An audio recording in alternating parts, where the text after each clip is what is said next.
গাজন উৎসব বা চড়ক পূজা এবং অনেকে নীল পূজাও বলে থাকে।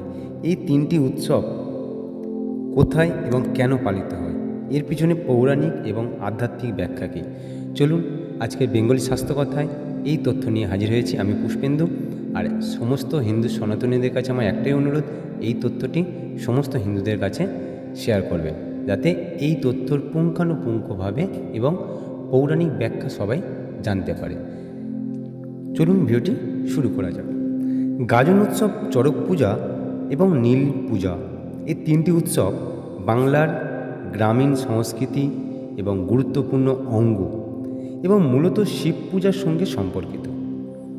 এগুলির ইতিহাস বেশ প্রাচীন এবং লোকবিশ্বাস, আধ্যাত্মিকতা এবং গ্রামীণ জীবনের সঙ্গে গভীরভাবে জড়িয়ে আছে।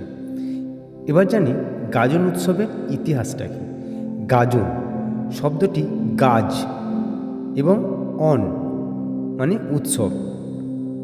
গাজ মানে আনন্দ আর অন মানে উৎসব থেকে এসেছে বলে ধারণা করা হয়। মূলত এটি শিব ভক্তদের উৎসব, যা চৈত্র মাসের শেষ দিনগুলিতে পালন করা হয়। গাজনে অংশগ্রহণকারী ভক্তদের সন্ন্যাসী বা ভক্ত বলা হয়, যারা বিভিন্ন ধরনের তপস্যা, ব্রত, সংযম, দেহ যন্ত্রণা ইত্যাদির মাধ্যমে শিবকে তুষ্ট করার চেষ্টা করে। গাজন উৎসবের বৈশিষ্ট্য কী? গ্রামীণ মেলাসহ নানা লোকনৃত্য, গান, নাটক এই উৎসবের সঙ্গে বা গাজন উৎসবের সঙ্গে যুক্ত থাকে। ভক্তরা ঢাকের তালে বা ঢাকের শব্দে তারা সন্ন্যাস নেন। কিছু স্থানে ধর্মগাজন বা শিবগাজন বা নীলগাজন নামে আলাদা আলাদা নামকরণ করা আছে। এই গাজন মেলায় বিভিন্ন রকম রূপে সজ্জিত হয়ে বিভিন্ন রকম অনুষ্ঠান প্রচলিত আছে। এবার জানা যাবে চড়ক পূজার ইতিহাস কী। চড়ক পূজা গাজনের অন্যতম প্রধান আকর্ষণ। এটি চৈত্র মাসের শেষ দিনে পালিত হয়। চড়ক গাছে ভক্তদের ঝুলিয়ে ঘোরানো হয়, যা এক ধরনের তপস্যা বা আত্মত্যাগের প্রতীক বলে মনে করা হয়। বিশেষত ভক্তরা বিশ্বাস করেন এই যন্ত্রণার মাধ্যমে শিবের কৃপা পাওয়া যায়। সমাজের মঙ্গল, রোগ ব্যাধি বিনাশ ও বৃষ্টির আশায় এই পুজো করা হয়।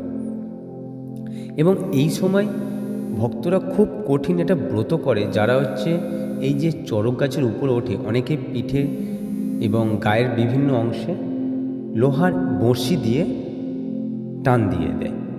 এর ইতিহাস এটি প্রাচীন লোকাচার।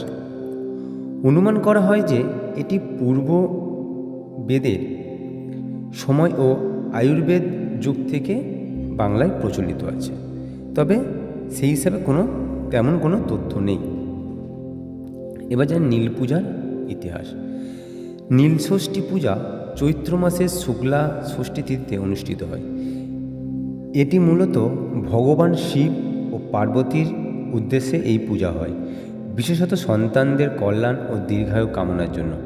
নীল কথাটি কোথা থেকে এসেছে? নীল শব্দটি শিবের একটি রূপ, যেটা নীলকণ্ঠ বোঝায়, কারণ শিব সাগরের বিষ পান করেছিলেন, তখন তার গলা নীল হয়েছিল। নীলষষ্ঠীর উৎপত্তি অনেক পুরনো বলে মনে করা হয়। এটি পুরাণ যুগ থেকে প্রচলিত, বিশেষ করে স্কন্দ পুরাণ বা শিবপুরাণে এই পুজোর উল্লেখ আছে। গাজন উৎসব শিব ভক্তদের আচার, প্রাচীন লোকাচার চৈত্রের শেষ দিনগুলিতেও হয়।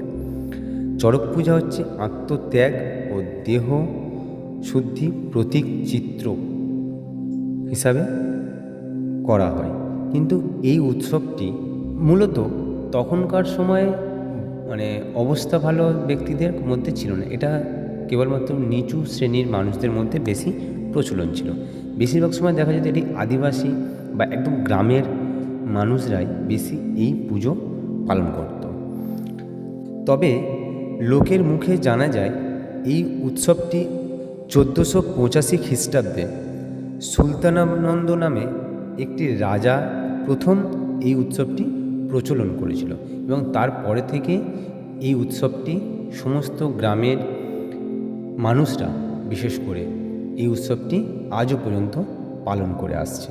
ভিডিওটি ভালো লেগে থাকলে অবশ্যই লাইক করবেন, কমেন্ট করবেন এবং শেয়ার করতে কিন্তু ভুলবেন না।